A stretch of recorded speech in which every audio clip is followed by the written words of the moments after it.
अस्सलाम वालेकुम, मैं हूं नज़ीर अहमद ब्रोई और आप देख रहे हैं मेरा YouTube channel. Welcome to another vlog. आज मैं आपको दिखाऊंगा मदीने में हमारा होटल हरम से कितना दूर था और हमें आने जाने का टोटल कितना टाइम लगता था। मदीने में जितने भी होटल जो मिलते हैं आने के लिए, यहाँ रहने के लिए, वो तकरीबन सब बिल्कुल भी करीब होते हैं। ज़मीन भी सीधी होती है, पहाड़ नहीं है यहाँ पर, तो इतना मसला नहीं होता। मक्का में ये होता है कि वहाँ पे पूरे जो पहाड़ हैं ऊपर चढ़ना पड़ता है, नीचे उतरना पड़ता है, लेकिन यहाँ पर ऐसा कोई सिलसिला नहीं है। यहाँ पे पूरी सीधी ज़मीन है। बस ये है कि अगर दूर है या करीब है तो थोड़ा चलना पड़ेगा, बाकी और कोई इशू नहीं है। यहाँ पर तकरीबन जितने भी होटल हैं उतना ज़्यादा दूर नहीं है। सारे होटल यहाँ पे मस्जिद नबवी के बिल्कुल भी करीब करीब हैं। चलें जी, ये हमारे होटल का रिसेप्शन का जो ना एरिया है, और जैसे ही यहाँ से बाहर निकलते हैं तो सामने रोड एक नज़र आएगा। ये रोड क्रॉस करके हमने हरम की तरफ जाना होगा। तो इस होटल का नाम क्या है ये भी आपको दिखाते हैं, और टोटल टाइम जो ना इससे निकलने के बाद हरम तक जाने के लिए हमें टोटल कितना टाइम लगता है ये भी आपको दिखाते हैं। ये होटल का नाम आपको दिखाते हैं, थोड़ा सा करीब करके जूम करके आप देखें। ये है होटल ताइफ अल नेब्रोज़। ये मैं आपको जूम करके दिखाता हूँ सामने से, ताकि आपको अंदाज़ा हो जाए कि इस होटल को जो ना बाहर से देखें तो कैसे नज़र आती है। ठीक है, चलें अब यहाँ से हम टाइम काउंट करते हैं। आप भी देख लें टोटल हमें जो ना कितना टाइम लगेगा। वैसे आप यहाँ से देखें तो सामने जो लाइटिंग नज़र आ रही है ये हरम की लाइटिंग है। यहाँ से भी हम जो ना जैसे होटल से बाहर निकलते हैं सामने हरम नज़र आता है। लेकिन अगर हम रास्ते की थोड़ा देखें तो टोटल टाइम जो ना हमें कितना लगता है, तो तकरीबन 4 से 5 मिनट जो लगते हैं। ये सामने जो मैंने जूम किया अभी, ये हरम शरीफ की जो ना वो है लाइटिंग है। बस ये हमने रोड क्रॉस किया और सीधा ही सीधा हम जाएंगे तो बिल्कुल हरम शरीफ के जो ना आते में पहुंच जाएंगे। अच्छा, यहाँ पर ये अभी फजर का टाइम है, फजर की नमाज़ का टाइम है। तो देखिए यहाँ पर अभी थोड़ा आप आगे जाएंगे तो आपको लोग नज़र आएंगे। इतना रश होगा कि यहाँ पे ऐसा लगेगा नहीं कि आपको फजर की नमाज़ है या किसी और टाइम की नमाज़ है। तो जैसे आम नमाज जो मतलब दिन की ज़ोहर की देखें, असर की देखें, मगरिब की, इशा की, जितना रश उन नमाज़ों में होता है उतना ही रश फजर की नमाज में भी होता है। मौसम सर्दियों का है और हवा भी बहुत ठंडी चल रही है, बिल्कुल ऐसे नाक में चुभ रही है जैसे, लेकिन कोई मसला नहीं है।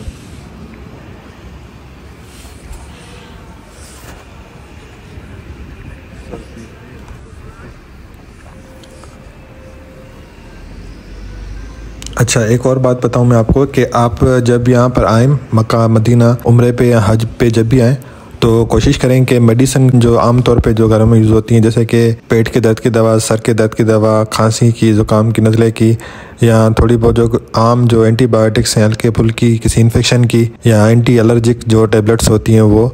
तो जो रूटीन में अगर आपको कोई मसला या इस तरह की कोई चीज़ें हैं, या अगर आपको लगता है कि बाहर जाने से ये चीज़ें होती हैं, जैसे कि एलर्जी हो जाती है, सर में दर्द हो जाता है, टांगों में दर्द हो जाता है, कमर में दर्द हो जाता है, या इस तरह का कोई और जगह पे पेन अगर आपको हो रहा है, तो पेन किलर या जो ट्यूब्स होती हैं पेन की, तो इस तरह की जो चीज़ें मेडिसिन जो ना वो अपने साथ जो ना आप वहाँ से लेकर आएँ पाकिस्तान से, क्योंकि यहाँ पर ये सारी चीज़ें मिलती हैं आपको, यहाँ मेडिकल स्टोर पे मिल जाएंगी।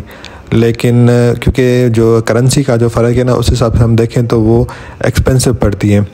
तो हम जो ना अपने साथ लेकर आए थे, लेकिन उसके अलावा जो चीज़ें हमारी ख़त्म हो गई थी मेडिसिन, और यहाँ से हमने ली थी, तो हमें थोड़ा फ़र्क जो ना वो लगा कि हम पाकिस्तान से लेके आते हैं तो इतना ज़्यादा जो डिफरेंस है हमें नहीं होता। तो बहरहाल ये देखें बुज़ुर्ग लोग भी ना फजर के टाइम पर, और काफ़ी लोग तो जो ना वो तहज्जुद की नमाज़ पे जो ना वो आ जाते हैं और फजर की नमाज़ पढ़ के फिर ही जाते हैं। अच्छा, हम जो ना जो यहाँ पे रियाजुल जन्ना की तरफ जाने का जो टाइम है और रोज़ा रसूल पे हाज़िरी देने का जो टाइम है वो मर्दों का और औरतों का अलग अलग है। ठीक है, तो इनका हिसाब किताब ये है कि एक दिन शायद दिन में जो ना मर्दों के लिए होता है, रात में औरतों के लिए, या कभी कभार दिन में औरतों के लिए मर्दों का रात में। तो ऐसे ही इनका मतलब थोड़ा सिस्टम चेंज है, तो ये चेक करना पड़ता है कि किस टाइम है। तो आज ये है कि फ़जर की नमाज़ के बाद मर्दों के लिए टाइम है कि आप रोज़े पे जो ना हाज़िरी के लिए सलाम के लिए जा सकते हैं। चलें ये देखें, हम जो ना अभी बिल्कुल भी मस्जिद नबवी के बिल्कुल सामने है। यहाँ से जो नज़ारा है ये स्टॉप नंबर 3 है। ये जो रेड कलर का आपको नज़र आ रहा है मेरे सीधे हाथ पे, ये जो ट्रेवल बस है यहाँ पे टूरिस्ट बस, उसका स्टॉप है।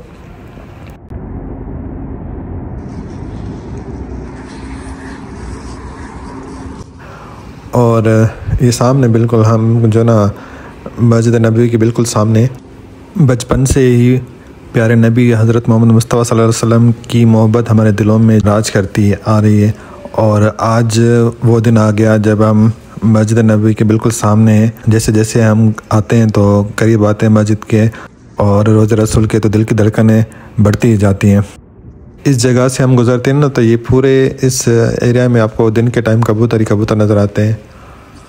और यहाँ पर ये एक बैठक बनाई गई है। अच्छा, यहाँ के थोड़ा आप आगे जाएंगे तो कुछ ब्रांड्स जो ना खाने पीने की जो होटल्स रेस्टोरेंट्स है वो हैं, तो लोग वहाँ से खाना लेके यहाँ पे आके बैठ के खाते भी हैं और मस्जिद नबी का नज़ारा भी करते हैं। अच्छा, अब ये हम बिल्कुल यूँ समझे कि मस्जिद नबी में दाखिल होने वाले हैं। आप यहाँ से अंदाज़ा लगा सकते हैं कि हमें जो ना कितना टाइम लगा है। मेरे मुताबिक मैंने काउंट किया है तो तकरीबन हमें 4 मिनट लगे हैं। सऊदी हुकूमत ने ये तो कमाल का एक सिस्टम बना दिया है। इतना खूबसूरत ये मंज़र होता है। यहाँ पे आप देखें कि बैठ के आपका दिल ही नहीं करेगा कि आप यहाँ से इधर उधर जाएँ, लेकिन क्योंकि मस्जिद नबी में आपका मतलब कि ये है कि वहाँ से निकलने का दिल नहीं करता और यहाँ पे आके बैठें तो फिर यहाँ से आगे किसी और जगह पर जाने का दिल नहीं करता। क्योंकि यहाँ पे देखिए इर्द गिर्द जो बैठने की जगह इतनी साफ़ सुथरी, इतनी खूबसूरत बनाई है। और सबसे बड़ी बात ये है कि आप मस्जिद नबवी के बिल्कुल सामने देखेंगे ना, बाहर निकलने के बाद ये गेट नंबर 10 के करीब है हम, ठीक है। गेट नंबर 10 और 11 मतलब दोनों कॉर्नर इसको लगते हैं। एक साइड से 11 नंबर गेट है और एक साइड से 10 नंबर गेट है, ठीक है। दोनों साइड जो ना इसको यहाँ से इस कॉर्नर से मिलती है। एक कॉर्नर पे गेट नंबर 10 है और एक कॉर्नर पे गेट नंबर 11 है। तो हम इस गेट से जो ना हम इंटर होंगे। चलें जी, अब हम तकरीबन मस्जिद के अंदर दाखिल हो चुके हैं। ये देखिए इतना सारा रश जो है ना, ये फजर के टाइम जो लोग जो है ना नमाज़ पढ़ने के लिए आते हैं। अंदर भी आप देखेंगे तो पूरी मस्जिद जो ना वो भरी हुई होती है। अल्लाह ताला से दुआ है कि दुनिया में जितनी मस्जिदें हैं हर मस्जिद में फजर की नमाज़ पे इतना रश हो जाए, आमीन। ये सामने रोज़ा रसूल पाक सल्लल्लाहु अलैहि वसल्लम नज़र आता है। जैसे हम गेट नंबर 10 से या 11 से या 9 से हम इंटर होते हैं तो सामने ही बिल्कुल जो है ना वो रोज़ा रसूल पाक सल्लल्लाहु अलैहि वसल्लम पे जो ना नज़र पड़ती है। चलें जी, अब मैं फ़जर की नमाज़ पढ़ूँगा और उसके बाद फिर इस वीडियो को कंटिन्यू करते हैं। शुक्र अल्हम्दुलिल्लाह, फ़जर की नमाज़ पढ़ ली हमने। सुबहान अल्लाह सुबहान अल्लाह सुबहान अल्लाह। अल्लाहुम्मा सल्लि अला सय्यिदना मुहम्मदिन व अला आलि मुहम्मदिन कमा सल्लैता अला इब्राहीम व अला आलि इब्राहीम इन्नका हमीदुम मजीद। अल्लाहुम्मा बारिक अला मुहम्मदिन व अला आलि मुहम्मदिन कमा बारकता अला इब्राहीम व अला आलि इब्राहीम इन्नका हमीदुम मजीद। फजर का टाइम हो और गुंबद खतरा सामने हो तो दिल करता है कि बंदा देखता ही रहे। अब हम अंदर जा रहे हैं, रोज़ा रसूल पे जा रहे हैं और सलाम करने, हाज़िरी देने जा रहे हैं। तो आपको अंदर के भी मनाज़र जो है ना वो दिखाते हैं। बाहर से गुंबद खतरा देख लिया आपने, अब आपको अंदर से दिखाते हैं। ये वो मनाज़र हैं जो हम बचपन से जो ना टेलीविज़न पे, टीवी पे हम देखते आ रहे हैं। हर मुसलमान की दिली ख्वाहिश होती है कि वो यहाँ पर आए, रियाज़ुल जन्नह में जाएँ और 2 रकात नफल पढ़े, हुज़ूर की बारगाह में सलाम अर्ज़ करें। अल्हम्दुलिल्लाह, अल्लाह ताला ने हमें भी ये शरफ़ बख्शा है, हमें भी यहाँ की हाज़िरी जो है अल्लाह ताला ने नसीब की है। ये जो जगह आपको नज़र आई है सिर्फ सलाम करने और हाज़िरी देने के लिए। ये अब हम रोज़ा रसूल की जो ना जो जालियाँ हैं वहाँ पर आ चुके हैं। अदब का मकाम है। सुबहान अल्लाह सुबहान अल्लाह। यहाँ से जाने का तो दिल कभी नहीं करता, लेकिन क्योंकि ये जो लोग आ रहे हैं, इतना रश जो आपको नज़र आ रहा है, ये फजर के टाइम पे जो नमाज के बाद जो लोग हैं निकले हैं वो सब यहाँ पर अभी सलाम के लिए जो ना वो हाज़िरी के लिए आए हैं। किसी ने मुझे बताया कि अगर आप 8 बजे सुबह या 9 बजे अगर वो जेंट्स के लिए, मर्दों के लिए पोर्शन खुला हुआ है टाइम मर्दों के लिए, तो फिर अब 8 बजे 9 बजे या 10 बजे तक आए तो रश कम होता है। मुझे पता नहीं था ये, लेकिन कोई मसला नहीं, इंशाल्लाह कल जो है हम सुबह के टाइम आएंगे 8 बजे या 9 बजे।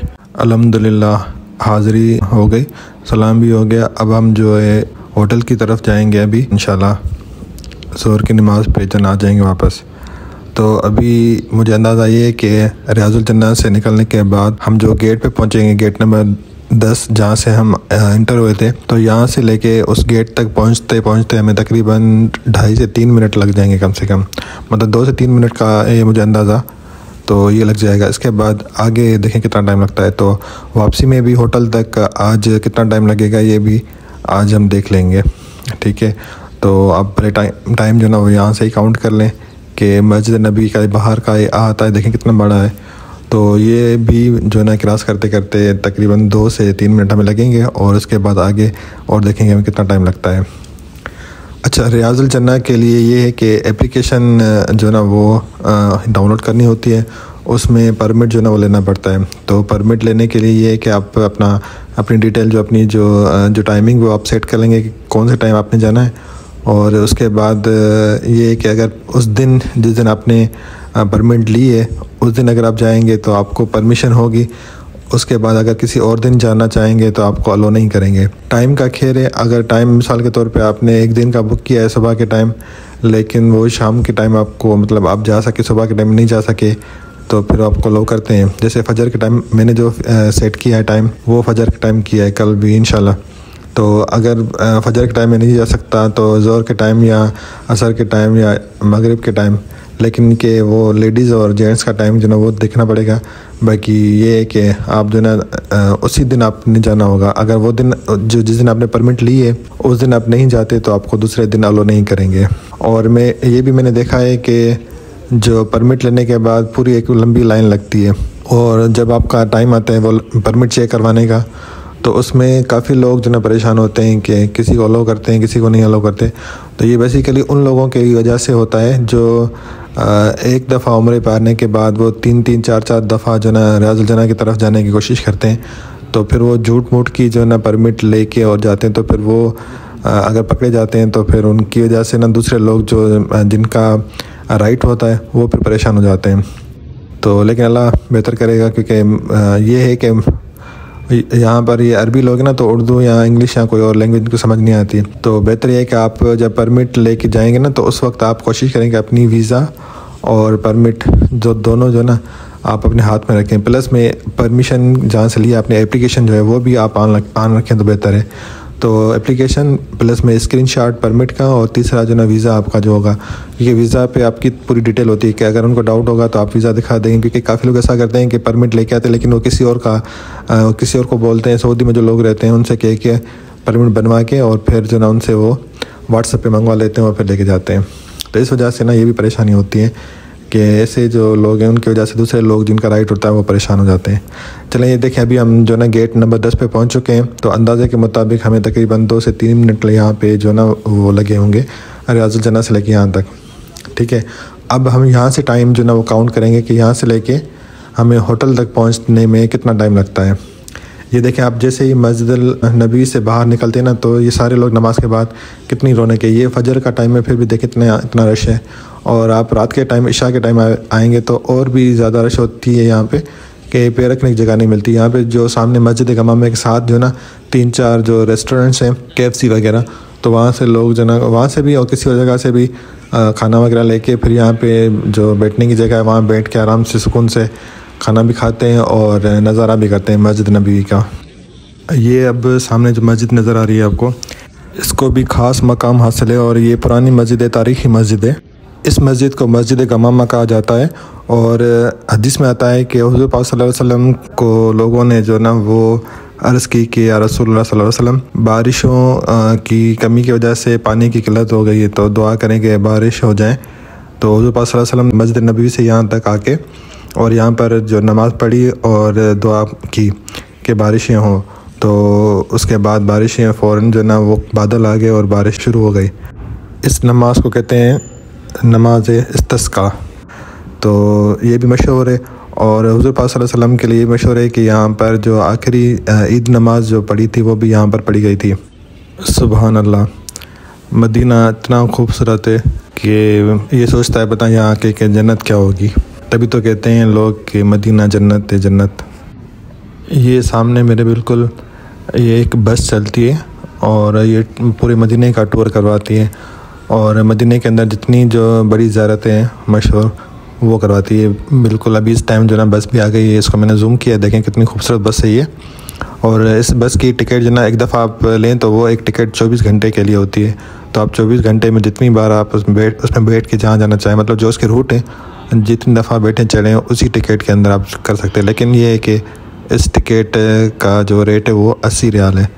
तो एक बंदा जो ना सारी जो पूरे दिन के अंदर जितनी ज़रूरत है वो आराम से सुकून से बैठ के कर सकता है। सुभान अल्लाह।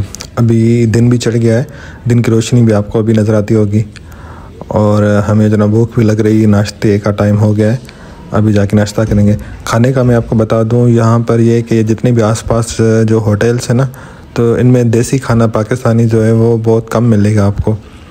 और जो मिलेगा भी ना, तो ये होता है कि ये होटल्स वाले जो ना वो क्या करते हैं, बाहर जो रेस्टोरेंट्स होते हैं पाकिस्तानी, बंगाली या इंडियन, वहाँ से लेके आके इन होटल्स के अंदर जो ना वो रखते हैं। तो वो एक दफ़ा लेके आए फिर यहाँ पे आके रखें, तो जो नान या रोटी जो होती है वो ठंडी हो जाती है और जो सालन वगैरह जो होता है वो भी इतना फ्रेश जो ना नहीं मिलेगा आपको।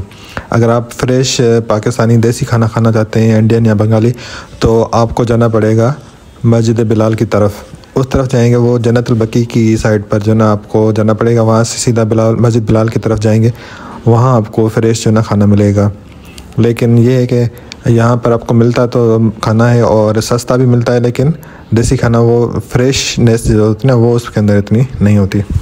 और खानों में ये है कि दाल सब्ज़ी और कड़ी वगैरह जो ना, कड़ी पकौड़ा वगैरह, ये आपको 5 रियाल में मिल जाती है मदीने में। मक्के में 8 रियाल की मिलती है। और इसके अलावा गोश्त की हम बात करें तो चिकन या गोश्त जो है वो 10 रियाल का मिलता है। बाकी बिरयानी और दूसरे जो आइटम है वो भी 10 या 15 रियाल के अंदर मिल जाते हैं, उतना ख़ास फ़र्क नहीं होता। और यहाँ पर अभी जो ब्रेकफास्ट करना है हमें, तो यहाँ पे जो होटल्स हैं इनके अंदर, जो अंदर रेस्टोरेंट्स हैं ना, तो उसके अंदर इतना बाज़ारी चीज़ें नहीं मिलती। तो हम क्या करते हैं कि ब्रेकफास्ट के लिए जो एक ब्रेड मिलती है ना, समोली, वो लेते हैं और उसके साथ जो है दही जो है योगर्ट वो लेते हैं। और बाकी जो चाय या बिस्किट्स वगैरह जो होते हैं ना, उससे जो ना वो हमारा जो ब्रेकफास्ट हो जाता है। दोपहर का जो खाना होता है वो बाहर कहीं ना कहीं पे हम खा लेते हैं, या तो होटल जहाँ पे हम रह रहे हैं वहाँ पे खा लेते हैं, या वहाँ से निकलने के बाद रास्ते में एक होता है रेस्टोरेंट, वहाँ से लेके ना फिर खा लेते हैं। तो चलें हम जो ना अभी होटल जहाँ पे हमने स्टे किया हुआ है, ये सामने मैंने जूम किया, आप देख सकते हैं, ताइफ अल नेब्रोस, यहाँ पर हम अभी बस पहुँच चुके हैं। बस ये रोड क्रॉस करेंगे तो सामने होटल है ये। और ये होटल की जो जितनी भी ये सामने बिल्डिंग्स हैं ना, इनके नीचे छोटे जो ना वो ग्रोसरी शॉप्स होती हैं और वहाँ से आपको जो खाने पीने की छोटी मोटी जो चीज़ें, फ्रूट वगैरह जो है वो, जूसेस और कोल्ड ड्रिंक्स वगैरह जो ना वो मिल जाते हैं। वो भी अभी मैं दिखाता हूँ आपको, देख के फिर हम जाएंगे होटल की तरफ। ठीक है, हम होटल नहीं जा रही है, होटल जो मैं आपको दिखाऊँ ये अभी एरो दिखा रहा हूँ, ये शो कर रहा है कि ये हमारा होटल है। लेकिन इसके साथ दूसरा जो होटल है, ये इसके नीचे जो ना 1-2 दुकानें हैं, शॉप्स हैं, यहाँ से जो ना ब्रेकफास्ट का सामान लेके फिर हम ऊपर जाएंगे। और हमें मस्जिद नबवी से निकलने के बाद जो यहाँ तक जो टाइम लगा है वो 5 मिनट लगे हैं। आप वीडियो को जो ना देख सकते हैं, जो हमने काउंट करेंगे अगर आप टाइम, तो मस्जिद नबवी के गेट से जब हम निकले थे, गेट नंबर 10 से, वहाँ से लेके यहाँ तक हमें 5 मिनट लगे हैं। तो आप अंदाज़ा लगा लें कि अगर आपने ये होटल लेना है इसके आसपास। ये वाली ब्रेड है समोली, जिसके लिए मैं कह रहा था कि, और ये इसके साथ एक और है गोल वाली, तो ये दोनों जो नाम लेते हैं और बड़े मज़े की होती हैं। आप भी जब आएँ तो आपको जो ना ये ज़रूर ट्राई करनी चाहिए। अच्छा, इसके अलावा आगे भी 1-2 शॉप्स हैं, तो बल्कि यहाँ पर ये हर होटल के नीचे, हर बिल्डिंग के नीचे जो ना ये दुकानें हैं, 24 घंटे जो ना वो रौनक होती है। आप देखें, अर्ली मॉर्निंग के फजर की नमाज़ के बाद हम आ गए हैं तो ये सारी दुकानें जो ना वो खुली हुई हैं। और न सिर्फ ये, बल्कि आपको अगर फ़ास्ट फूड अगर पसंद है, तो वो अगर आप खाने में सुबह के टाइम खाना चाहें तो वो भी यहाँ पर ऑप्शन है। ये सामने जो दुकान है, ये देखो रश नज़र आ रहा है ना आपको, यहाँ पे ये फ़ास्ट फूड भी मिलता है और चाय, कॉफ़ी और ग्रीन टी वगैरह जो ना वो भी यहाँ पर आपको मिल जाती है। तो मैंने सोचा कि अब रूम में जाने से पहले जो ना यहाँ से मैं चाय या कॉफ़ी ले लूँ, लेकिन इतना रश है तो पहले सामान ले लेता हूँ ब्रेकफास्ट का, जब तक ये में भी रश कम हो जाए, तो उसके बाद जो है ना हम आके यहाँ से कॉफ़ी या चाय ले लेंगे। ये देखिए यहाँ पे इनके रेट्स भी जो ना वो लिखे हैं फास्ट फूड के। आप बर्गर और या कुछ और लेना चाहें तो यहाँ पे इजीली जो ना आपको आपकी पसंद की चीज़ अगर मिल जाती है तो यहाँ से भी आप ले सकते हैं, अगर आपको ब्रेकफास्ट में पसंद है तो। ये 24 घंटे जो ना ये वाले रेस्टोरेंट्स खुले हुए होते हैं। अच्छा, इसके साथ एक और शॉप भी है, तो वहाँ पर भी वही ग्रॉसरी की टाइप जो ना जूसेस और फ्रूट वगैरह वो आपको मिल जाती हैं। ये देखें सामने है। देखिए सारे लोग जो ना नमाज के बाद जब वापस आएँ तो ये भी ब्रेकफास्ट के लिए तकरीबन मेरे ख्याल से जो ना वो एक्टिविटी में लगे हुए हैं कि जाने से पहले जो ना यहाँ से कुछ ले लें। चलें जी, इस वीडियो को यहाँ पर कंप्लीट करते हैं। और अगर आपको ये वीडियो पसंद आई हो तो अपनी राय का इज़हार ज़रूर करिएगा कमेंट देकर। वीडियो को शेयर करें, लाइक करें और इस चैनल को सब्सक्राइब ज़रूर करिएगा। मिलते हैं अगले व्लॉग में, तब तक के लिए अल्लाह हाफिज़।